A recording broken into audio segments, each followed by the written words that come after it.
Would you look at that?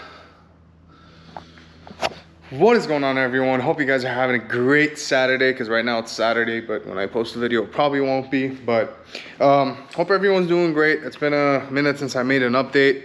I started filming the progress on the EVO 9 RS, and although that car is done, minus getting calibrated on the dyno, we're gonna raffle the car. Waffle the car, I should say. Basically, it already started. It's on Instagram.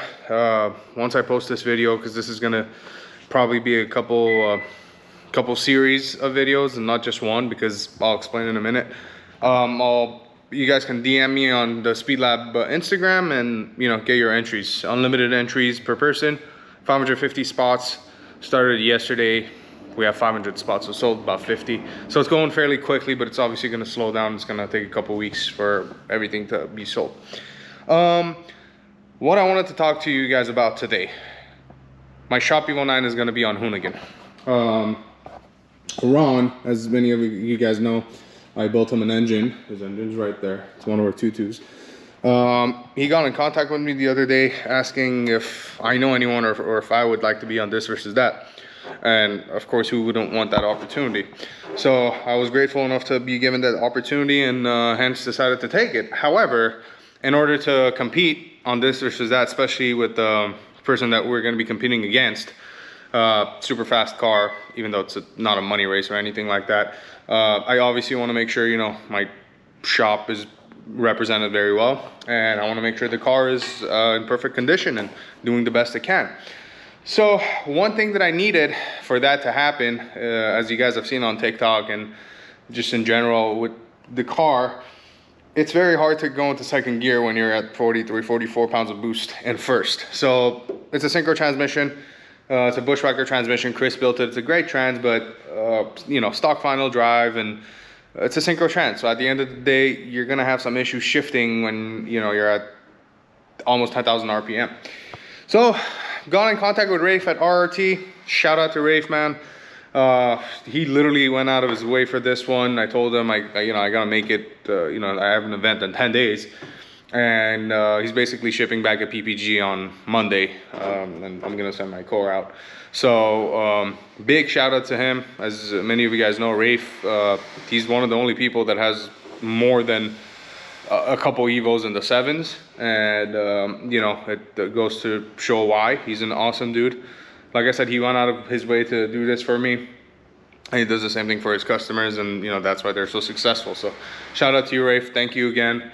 So we got a PPG full spur cut gear set, 430 final drive, again, spur cut, billet diff tube, all the bells and whistles to make those boxes last. And if they're going 7s, and this is a low 9-second car, or maybe a high 8-second car if I can launch it properly on full kill, I think it'll be sufficient enough for what I'm trying to do.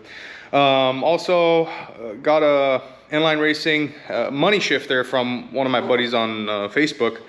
Fortunately, had to pay a couple $100 more than what it's actually worth, but if you need it, then supply and demand basically was about 8 to 10 weeks out, maybe even 12 weeks out, so I needed it ASAP. So that thing's on its way.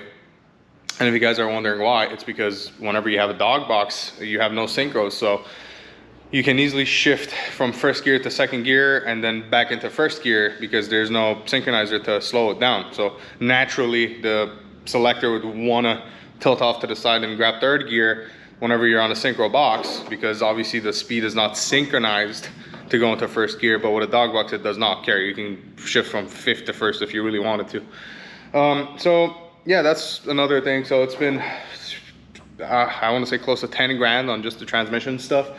Not to mention that obviously this nitrous solenoid has been flirting with me this whole time and teasing me. So we're gonna put it on the bottle. Most likely the way we're gonna do it is we're gonna do a nitrous override. So there's gonna be a button that, if I'm going straight in third gear, I can grab onto it. And it would probably have to be right next to my rolling launch button, because I can't have it on the right side because I'm shifting with my right hand.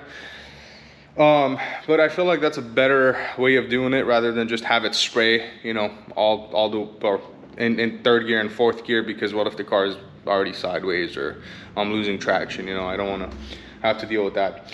So nitrous override is probably the way we're going to do it. We have 10 days, so this you guys are going to get a bunch of videos. This one's probably going to drop today, as I'm going to pull the transmission out and talk about a few things. And then we're gonna do more and more as more parts show up. I say more parts because we're going drive-by-wire with the car. So down from Evo Spec, shipped out a kit. I'm waiting for that. It's probably gonna get here Monday or Tuesday. I got an 82mm throttle body from one of the local Evo guys over here, Bosch throttle body. So it's gonna be drive-by-wire, obviously. And that's gonna help me be able to regulate boost off the line, and really do a lot of cool stuff with, you know, the drive-by-wire, especially idle stuff, because we know how the Mitsubishi iAct likes to act. So, you know, drive-by-wire, just set a percentage and you forget it. It targets that RPM, and it can add some percentage to it to, you know, add some throttle angle to keep the car idling at the RPM that you want. So what else? Let me see what I'm forgetting. Haltech. Shout out to Anthony from Haltech West.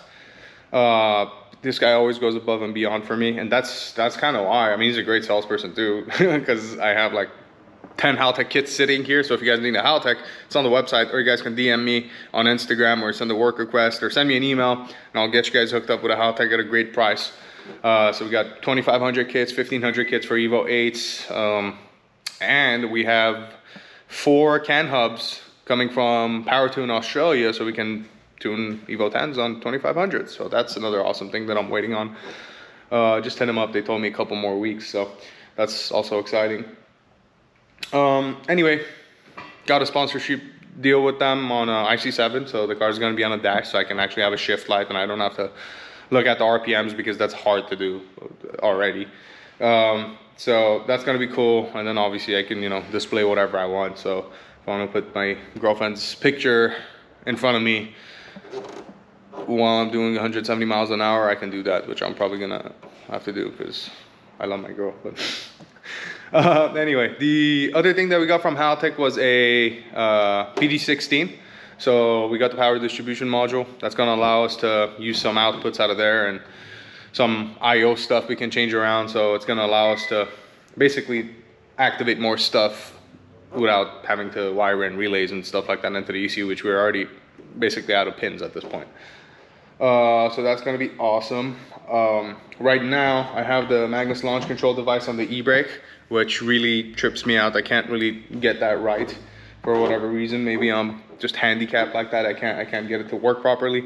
So what we're going to do is we're actually going to put it on, you know, once it's in first gear, detects first gear, it's going to engage that, and as soon as you come out of first gear, basically above certain wheel speed, it's not going to allow the solenoid to click, and that launch control device is no longer going to be active. So if you're not basically doing it on gear, you're doing it based off of wheel speed. So say 3 miles an hour and above, it's basically going to release, or even 1 mile an hour if you want. So as soon as it releases, it still takes a little bit of time, obviously, because it's a slipper.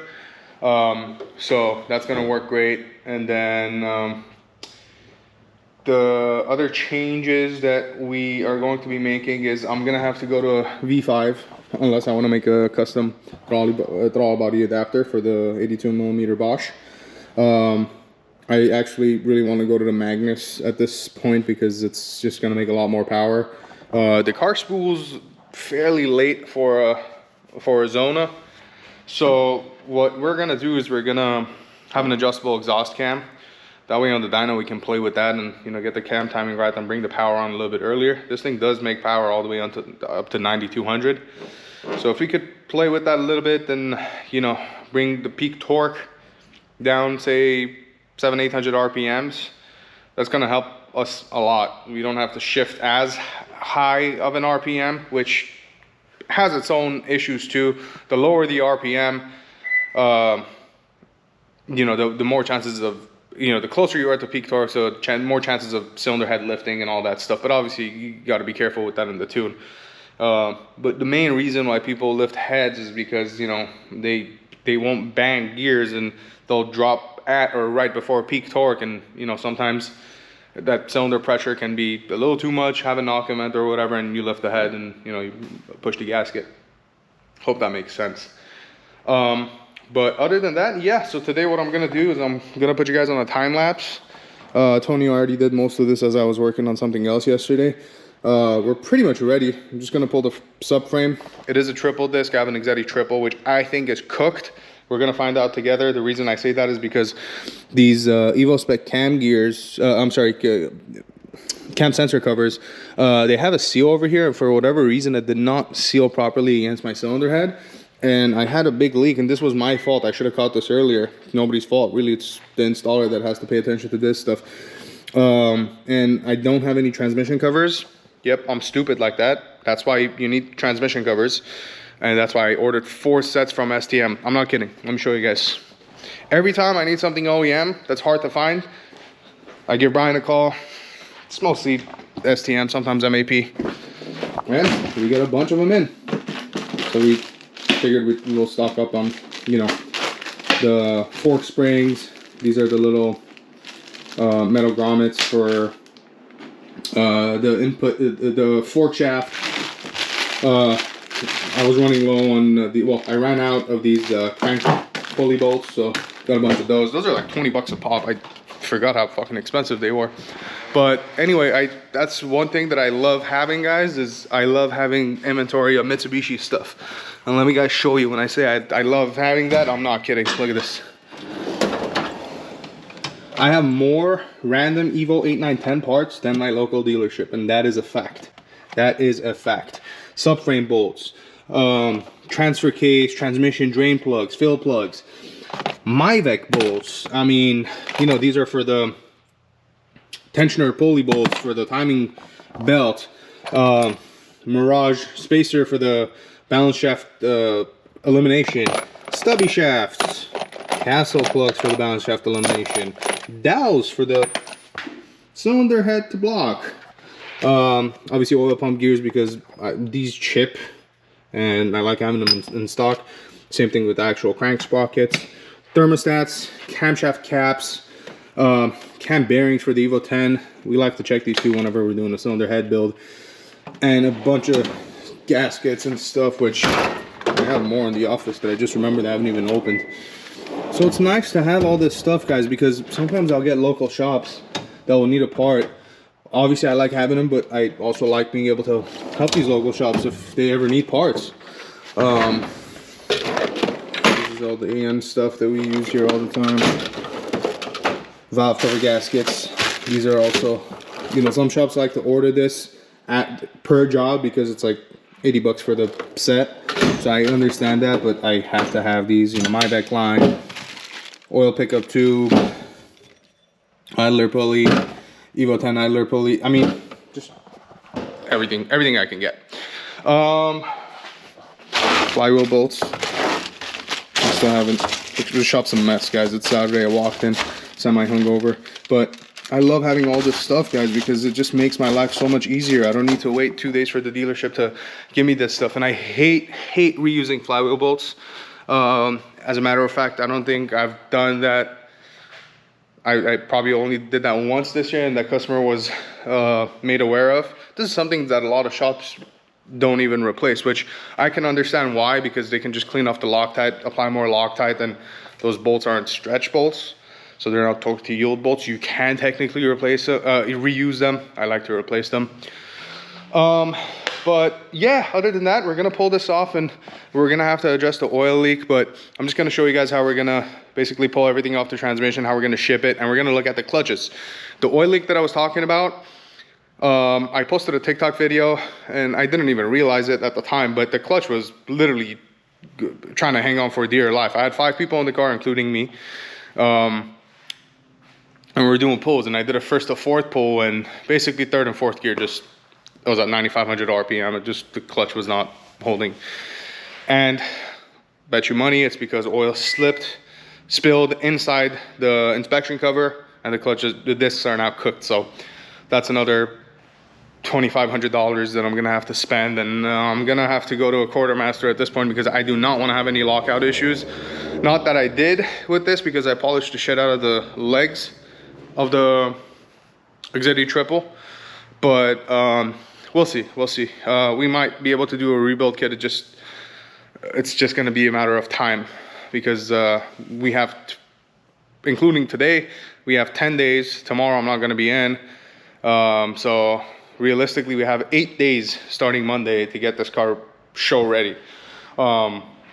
And although there is more this versus that events later on in the year, I'm already committed to this. You know, people are already going out of their way to help me with this. Rafe, my buddy Anthony is going to come down here, 150 Racing. He's going to be here for the week. He's going to give me a hand at the shop, and obviously he's going to be there at the track. We're going to have a lot of friends and family over there, so I got to do this, guys, and I gotta push through and do whatever I gotta do, spend whatever money I gotta spend. I mean, sometimes you just gotta do whatever you gotta do. And I thought I was done spending money on this car, and boy was I wrong. I'm probably gonna be in another 15 total, 15, 16, 17 with everything said and done. So hey, name of the game. You wanna you know, you wanna go fast, you wanna be able to do cool shit, and you know, give people a show, you got to pay to play. So that's what we're doing, and it's not a money race, like I said, so it's literally just for fun. But can't wait to do it. My girl's gonna be there, her family's gonna be there, my family's gonna be there, everybody's gonna have a great time. And it's, you know, it's it's time for me to, you know, show people what I can do with my builds. And what better way to do than this versus that, Hoonigan. I mean, you know, millions of people are gonna watch it, and it's gonna be a testimony of my work. So I'm very excited to do it. Anyway, I'm gonna shut up now, because this coffee got me talking a lot, and I usually talk a lot, but holy shit, I'm talking a lot right now. It's funny because my girl says you turn into a different person when the camera turns on, and I guess she's right, because it really feels like I'm talking to somebody. And I guess I'm talking to all you guys, but anyway, I'm not crazy. I don't think I am. As soon as I get the trans out, we're gonna continue the video. All right, guys, pulled the trans. Oil everywhere, of course, from the cam sensor housing that I was telling you guys about. Came to pull the, you know, pop the throttle bearing off. Usually what you do is you put a screwdriver from the bottom, you go between the face of the monolock collar and the actual throttle bearing. You squeeze this down, basically unpressing the clutch, not depressing it, basically putting strain on it, because this is a pull type. So you push on this and it pulls the pressure plate away. So you're doing the exact opposite, and then you turn the screwdriver and it pops the lock off, and it wasn't working. Now sometimes it happens when they get stuck and all that, but this wasn't the case of that. The problem with this one is, if you guys look, the part that actually holds the collar is broken off, and it's completely separated. So because of that, I had to spend another 30 minutes. You literally have to get every single Allen bolt one by one with, like, you know, an angled Allen head, which I thankfully have, because I have pretty much everything Snap-on makes. So that was the one time that I could actually justify one of my purchases, Snap-on purchases, so those always make me happy. One of the discs looked terrible. I mean, there's obviously hot spots everywhere, but the last disc, the closest to the actual flywheel, I think something got in there actually, because the rest of them look pretty decent for, you know, the power this thing was making. Now I didn't slip this a lot because I only launched this thing like 5-6 times. As a matter of fact, I haven't even got the launch down properly. So, but as you guys can see, of course there's hot spots, and I can feel some high spots as well. So I think maybe for this race we're gonna order the orange clutch. And of course you guys can see, you know, there is some glazing on it because of the oil that got on there, so that obviously didn't help. But you know, because it's more than one disc, you know, 3 discs, was still able to hold the torque that this thing was making, which was like 680, I think was what we put down. This time we're gonna be around the 700, maybe 720 foot-pounds mark, hopefully, with spray. So we'll see. I think I'm gonna get a quartermaster. Anyway, flywheel, same thing. It actually doesn't look terrible compared to some other flywheels that I've seen. While I'm here, I'm gonna clean up the wiring, I guess, to make sure everything looks nice and tidy. All this oil has to get cleaned up. I have to definitely fix that oil leak so this doesn't happen again. And yeah, I'm just gonna take the pressure plate off, take the fork and all, basically everything that gets bolted on. I'm gonna take it off so I can ship this transmission and get that dog box back. So I think for this video, this is gonna be it. I just wanted to give you guys an overview of exactly what's happening. About the raffle that I told you guys. I'll just show you guys the car real quick. Waffle, I meant. Hit me up, DM me on Instagram, get your spot. Look at this. I mean, for $100, you could win the 60,000 miles Evo 9 RS, clean title, freshly repainted, professionally. So yeah. Try your luck. $100 to enter, unlimited entries, 550 spots. We filled like 60 already. Well, between when I recorded the first part of this video and now I sold like another 20. So it's filling up fast, but it's probably gonna slow down a little bit. Anyway, I think that's it for now, guys. Just wanted to give you guys the update with the Hoonigan stuff and what the hell is happening with the gearbox and why I'm in on a Saturday, and there's tons of other stuff to talk about, but we'll save that for the next video. So this video is actually probably gonna be uploaded as soon as I get home today. And I'm gonna try to push a couple out this week because we are doing a lot on the car this week. So thank you guys for tuning in. Make sure you subscribe, hit that bell notification thing so every time I post a video, the annoying thing pops up and you can see that I posted a video. And yeah, holler at your boy if you guys need any help with anything Evo related. See you guys soon.